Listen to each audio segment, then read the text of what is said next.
Welcome to the Marriage Steps podcast, where developing a long-lasting, happy relationship is the status symbol to achieve, and following my 6 marriage steps is a path to help get you there. I'm your host, Dr. Wyatt Fisher, a licensed psychologist specializing in marriage counseling. The Marriage Steps podcast is listener supported, so to help keep it on the air so couples worldwide can receive hope for their marriage, please consider becoming a monthly supporter by going to patreon.com/marriage steps. Also, be sure to call my new number, 720-307-7347, and leave your voicemail for me with your marriage question, and then I will answer it on the next Marriage Steps podcast. The marriage tip of the day is never focus on who is right or wrong in a conflict, because it's irrelevant. It doesn't matter who's right or who's wrong. What matters is the core needs you both have under the conflict. Because if you've noticed, most conflicts are about stupid things. They're about insignificant things. Who said this, or you said that, or we're fighting about this topic or that topic. And most of the time, those topics are insignificant. They're stupid. However, the core needs under the conflict are not stupid at all. And the core needs can include the need to feel seen, the need to feel wanted, the need to feel respected, the need to feel like a team, the need to feel like things are fair, etc., etc. So identifying the core need you and your partner have under the conflict is vital. And then you can move towards how can we honor both of these core needs moving forward. The marriage joke of the day is it's been raining for days and days, and my husband just stands there looking at the window. And if this continues, I'm going to have to let him inside. Okay, the marriage message of the day. So 4 steps to rebuilding your marriage. Is your marriage in shambles right now? If it is, I know how that feels. My marriage has gone through seasons of winter where I felt like our relationship was in shambles, and it's a horrible feeling. It's a horrible place to be. You wake up and immediately you feel the stress and the heaviness and the weight of your relationship. So how do you get out of it? You need direction. And a lot of times when you're working with even marriage counselors, it can feel directionless because you need some type of guide, some type of focus, some type of map of how to get out of this winter season that you're in. Winter is when you don't feel in love. Winter is when your needs are not being met. Winter is when you have a lot of resentment. Winter is when you start second guessing everything. Did I marry the wrong person? Are we going to make it through this? Is this worth it? You start second guessing everything. But couples who dig in deeper during winter and they work harder and they reach out for help can make it through winter, and then they enter into spring.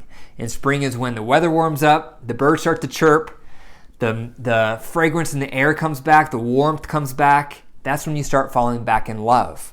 That's when your needs start being met. That's when you start working through your resentments. So if you're in winter, don't feel like it's the end. If you're in winter and you and your partner are teachable and you're both willing to work on your relationship, you can go through winter and get into spring. So here's some guidelines to do so. First thing you need to do if you're in winter is you have to work through your resentments. You can't just all of a sudden skip over the resentments and try to start having a good relationship, because view resentments as clogs in your pipe. And if you're trying to fill up your partner's love bucket, you're not going to have much force, much pressure in the water because there's a clog back there in your pipe. And that clog is called resentment. So resentment can be all sorts of things your partner has done that they didn't do, whatever. There could be all sorts of things. The resentment can be from last week, or it can be from 20 years ago. I had a couple call me recently, and it was from resentments they never handled almost 45 years ago. And it's crippling their relationship because it was not properly dealt with. And that's what happens. So resentment has to be the first focus. When you're trying to improve your relationship, you have to think about, what are all the areas of resentment I have towards my partner? Have we worked through those? Do I still have this lingering resentment towards my spouse? So start by writing down all the areas of resentment you still have and currently have towards your partner. Write them all down. And your partner needs to do the same thing. They need to write down all the areas of resentment they have towards you. Once you've written those down, you need to use the Reunite tool. That's on my website. You can go to my blog and read about it. You can go to the marriage tools and it's going to be posted there soon. The Reunite tool is a way to express the complaint, and it's a way to listen and respond effectively to the complaint. And it helps people get over the resentment. And so you just use the Reunite tool per topic of resentment. And that could take a while, depending on how long you've been together. But you have to do that because the analogy is you're trying to grow this beautiful plant, which is your marriage. But before you can grow a plant, sometimes you have to dig out the rocks of the soil. And that's resentment. Resentment is rocks in your soil. So you can't plant seeds in poor soil. You have to first get the rocks out and then fertilize the soil before you can plant the seeds. So digging into that resentment and resolving those issues are vital, and they have to happen first. Once you've done that and you're working through your resentments, then you're ready for step 2. And step 2 is when you start building your friendship. You can't build a friendship with someone you resent. That's why you start with the resentments. So step 2 is building the friendship. So this is where you start having quality time together. This ideally would be your 4 times together a week, up to 2 hours each time. 8 hours a week of quality time is the gold standard for couples to have good marriages. 8 hours a week. So that's 4 times a week for 2 hours each time. If you can't do that, get as close as you can. Try to be creative with how to do that.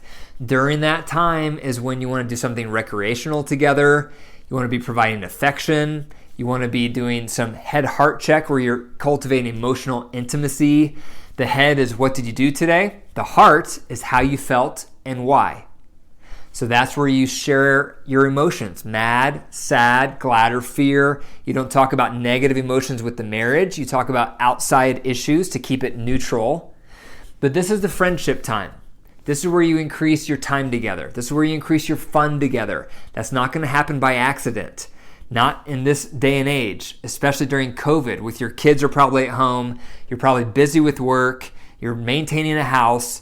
You have to be intentional to carve out this time every week to build back your friendship.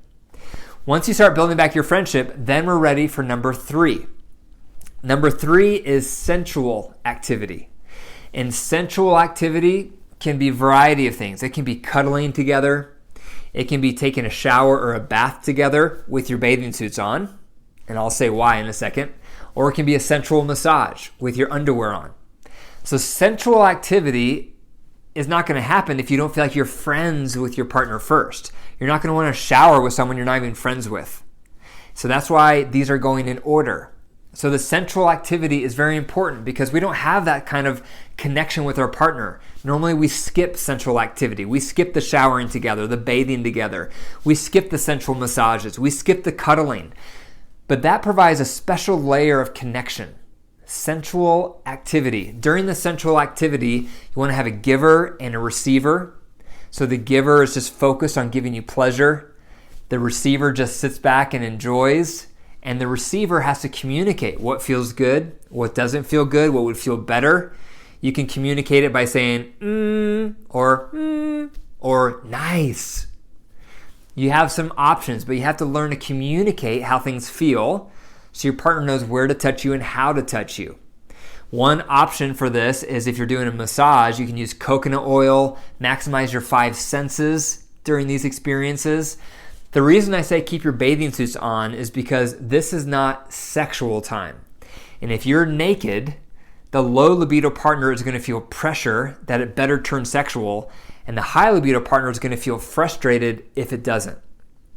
So keeping your undergarments on is a visual reminder that this is not sexual time. We're having sensual time. At the end of your sensual time, on the nights when you both feel aroused or you're both open to getting aroused, that's when you go to step 4. And step 4 is sexual activity. So this can be a variety of things. It can be making out some nights. It can be everything above the waist some nights.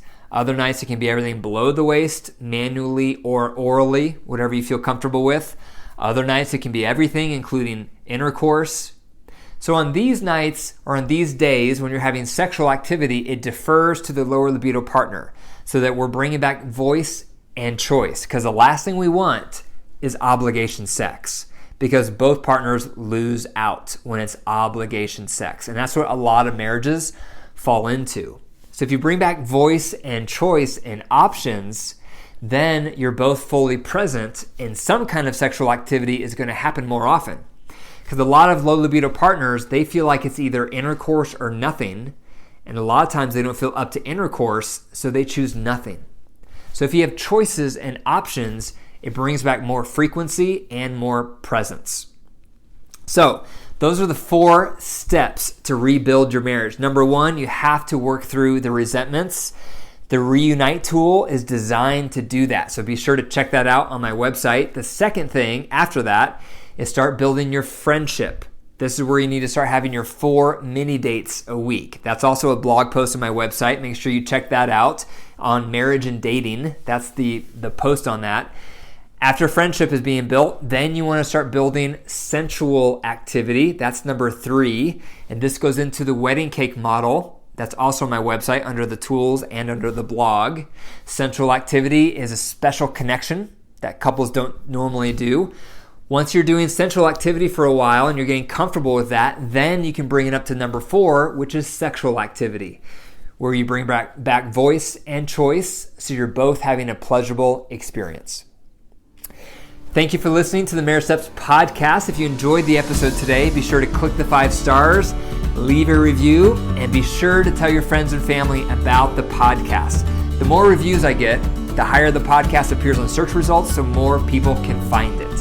Also, if this podcast has helped your relationship, I would love to hear from you, and I would love to interview you on the podcast because your experience could benefit and inspire countless other couples. They need to know they're not alone. So if you've benefited from this, please let me know. You can email me. It's info@drwyattfisher.com. Be sure to go to my website for more resources. And remember, your marriage is alive.